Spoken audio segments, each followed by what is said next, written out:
has uncovered an extra 31 million shillings that was erroneously disbursed through the government's flagship Hustler Fund. Now, this discovery adds to the 10.6 billion shillings lost over the past year, a sum attributed by the government to data management loopholes. The Auditor General's report highlights serious financial irregularities in the loan facility operations, now notably including the disbursement of loans to individuals under the age of 18 and even to unborn children.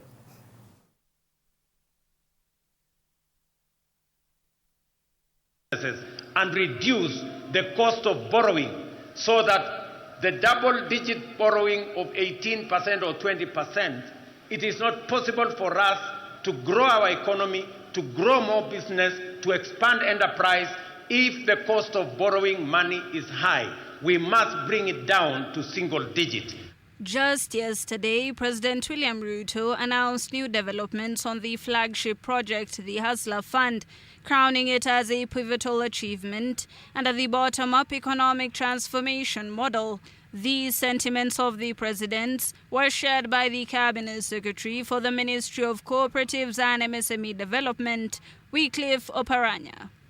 There are over 20 million people who have accessed Hustler Fund. And the moment people have borrowed over 60 billion Kenya that they have borrowed. And this is a digital facility where you don't talk to anybody. Ni kama tu Fuliza. Fuliza ukikopa, siku ile unaweka pesa kwa simu yako wanachukua. However, the Office of the Auditor General had many other things to say, stating unequivocally that over 10.6 billion shillings of the funds had been unaccounted for in the financial period 2022-2023, and around 8 billion shillings of public funds might never be repaid. An additional 31 million shillings has currently been disbursed to individuals under the age of 1, and some are even unborn. If there's mismanagement of public resources, is there a limitation of time in terms of being accountable or even in prosecution if you've stolen or wasted public resources? One was the fact that there was some multiple applications by the same people applying for multiple loans, even before they repaid. So it's that record keeping. I think the big things were the record keeping, and that record keeping undermines the ability to recover. So recoveries were very poor as well. In addition to, of course, she didn't call them cheating, but instances in which some people who did not even have IDs and whose ages would suggest that they're not attained the age of majority, which would qualify them to have a loan from the Hustler Fund in itself. So in total, what you're just saying, there's just the management around the Hustler Fund is really, really poorly done on the supply side, and that's a problem for the possibility that there will be loss of public funds, but also that some fraud could take place. Launched in 2022, the Hustler Fund aimed to support small businesses and entrepreneurs by offering loans ranging from 500 shillings to 50,000 shillings with an 8% annual interest rate. Nilichukua Hustler Fund, nilianza na 500 limit ya kwanza.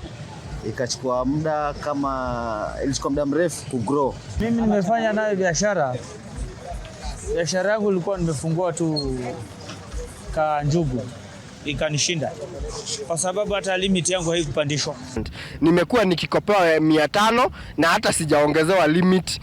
Inakuwa ni vigumu kama biashara, mchuruziko wa biashara ungelikuwa ni mzuri. Hii inamaanisha mtu angekuwa anauza biashara, anapata faida kidogo ambaye amepata, ananunua chakula, alafu ile principal anarudisha, anachukua nyingine. Hustler Fund imenisaidia pia kukuza biashara yangu sababu nimechukua mara 2 na nikaona iko na interest. Lakini kwa saa huu nimeona interest yao imeanza kupanda, imeanza kunishinda, sijachukua tena. Na sichukui.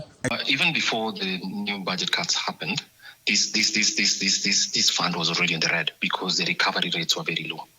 So for me, what I'm most worried about is whether the government is clear that the bank and the facilities that are managing it would not be affected. Right, their capital and their balances would not be affected because it's clear the Hustler Fund is not solvent. And I'm basing it not on my opinion, but on what the Auditor General said. It's clear that the amount of money that's going out, the recovery rates are so low to the extent that obviously it's not possible to recycle the fund unless government gives more money. So that means that obviously right now either they're going to have to close those gaps or the program would have to be scaled down substantially. A recent audit has raised serious concerns over the fund's operations, revealing significant financial discrepancies and operational weaknesses. What you see in the Hustler Fund is a reproduction of a general absence of transparency by this administration. And they think that if they tell us that this is a digital platform or this is a digital thing, that's enough. But it depends. Precisely, we have data protection laws in Kenya.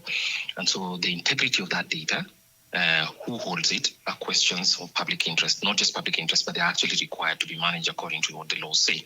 So it's clear here and that if they cannot answer those questions, then obviously it raises questions about the integrity of the system itself and whether those records really reflect inflows and outflow. The audit for the 2023-2024 fiscal year uncovered that more than 31 million shillings in loans were disbursed to individuals either listed as underage or unborn.